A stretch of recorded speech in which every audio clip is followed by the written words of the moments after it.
Can you log into VK with Facebook? Hello guys, this is Atticus and welcome back to another tutorial video. In today's video, we'll try to find out if we can log into VK with our Facebook. So if you didn't know, VK is a Russian online social media and social networking app.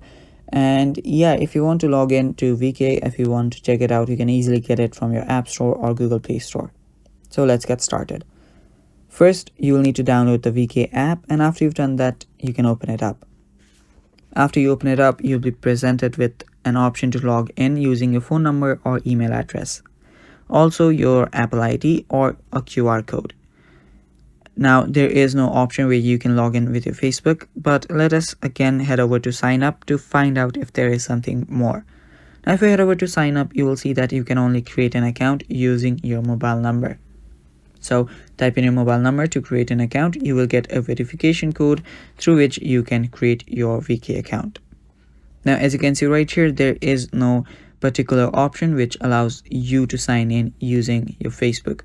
And yeah, I hope that makes it clear for you guys that you cannot log in into your VK account with your Facebook.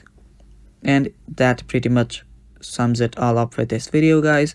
Thanks for watching. Stay tuned for more and